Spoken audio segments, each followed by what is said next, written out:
Добро утро, хора! Аз съм Надя в това видео, тъй като много ми харесва да гледам и да правя влогове. Обещавам, това няма да е постоянно, ако не желаете. Но днес реших да направя един такъв влог. Не знам доколко интересно ще бъде това, което се случва днес, но все пак реших да видя.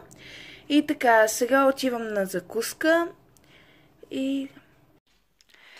Ето, направих си една закуска, горе-долу здравословна, черен хляб, крема, сирене и малко шунка отгоре. Това ще ми е за закуска. И в момента е 9 часа и ще видим след това какво ще правя. Ей, хора, вече приключих се закуската и точно вече съм в стаята си и се надявам с малко да мога да излеза навънка, да се видя с приятели или нещо такова. И виждам това. Кажете ми просто. Не знам на камерата колко се вижда, но в момента е супер облачно и най-вероятно ще вали, което ми проваля 50% някъде от плановете.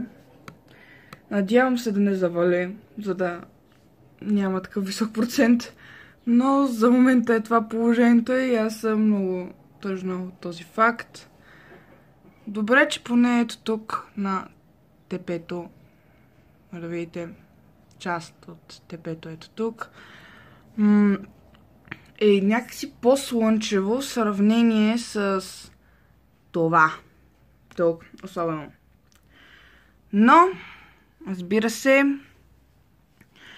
ще направя всичко възможно влога да не бъде напълно провален и да стане всичко както трябва. Хей, хора, тъй като дори в момента вали дъжд, както и предполагах, въпреки това не ме спира да почна да се оправям. В момента може да видите, че 12 без 15. В 1 часа трябва да съм там, но тъй като няма много чести автобуси, съответно, разбира се, тогава и мисля, сега почвам да се оправям и така, моят аутфит всъщност са една тениска и едни дълги дънки. Дънките, най-обикновени от Бежка, и преди съм ги показвала. Една тениска, мисля, че беше от Кимвело. Много ги обичам. После ще ви покажа обувките, които съм си избрала. Още съм с плитките, но най-вероятно днес ще ги махна. И така, почвам да се оправя. До след малко. Хей, хора, в момента, както може да видите, ето ги обувките, вече сте ги виждате. В момента са в асансьора и навънка, тъй като е държавно време, едва ли ще мога да снимам много, но като отида там, определено ще снимам. До след малко. Вече стигнах и в момента се намирам в читалището. Качеството е ужасно в момента, защото няма лампи, никакви. Намирам се в долната част и всъщност влезнах от този главен VIP вход. Ето тук. Докато някои хора не скачат отгоре. Горе е доста по-интересно, отколкото тук.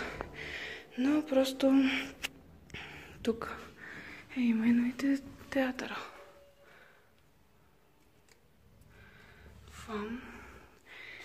Което всъщност на 30 в Кукления театър в Пловдив ще играем Гняв на Стивън Кинг. И който желае, може да дойде. Предварително може да си купи билетите. Цената е около 6 лева някъде. Тук всъщност има изобразително изкуство. Никога не съм влизал тук, не знам какво е. И така всъщност това е общо. Сега ще почнем репетиция от театралното. И като е свършена, надявам този път да се включа. Исках да снимам и докато върва, да ви показвам разни неща. Но по проста причина, че тук вали супер много в Пловдив днес. И нямаше как просто, за което се извинявам. Включвам се. Някое време ще се включа.